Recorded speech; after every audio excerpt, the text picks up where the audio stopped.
Magandang hapon po sa ating lahat mga idol. Sa mga oras na ito mga idol, nandito ako ngayon sa aking pinagtatrabahuan. Nandito ako ngayon sa taas ng tower crane sa aking unit mga idol, kung saan ako nagtatrabaho. At ngayon mga idol, hindi ko palalagpasin ang pagkakataon, ipapasilip ko sa inyo yung update dito sa aking pinagtatrabahuan na construction mga idol.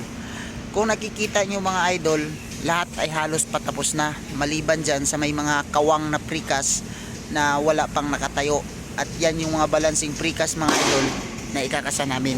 Nandito sa aking harapan mga idol, yung mga kawang na kung saan yun yung mga balancing precast na aming bubuuin at kakasahan.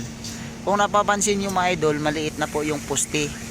At yung sa baba mga idol, yung nakikita nyo yung may biga, yan po yung alulod para sa yero pag nabuo na po yung trusses. Nandito na rin yung mga trusses mga idol na deliver na dahan-dahan. Yun yung trusses na ikakasa namin mga idol at ipapatong dyan sa mga biga na nabubuhusan. Lahat ng biga dito mga idol ay tapos na. At yung huling ginagawa ng mga steelman, kapintero, yung mga tropa, yung takip ng elevator nandoon sa malayong bandang natanaw natin. Yun po ay elevator at takip ng hagdanan at takip ng elevator. Ito yung site na kung saan ako nagtatrabaho mga idol. Yan yung kabuuhan. Yan, pahaba po ito mga idol at medyo may kahabaan at medyo may kalawakan rin. Simula doon, papunta rito.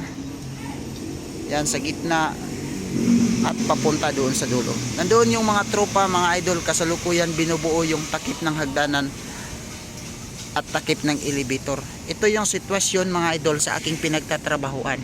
Malapit na po itong mga matapos mga idol at ito ay hinahabol yung mga natitirang balanse na precast at hinahabol rin na makasa yung trusses dahil ang schedule nitong crane babaklasin, kung hindi ako nagkakamali, katapusan ng November or December, at ito naman ay iilipat sa kabilang project sa may San Juan project.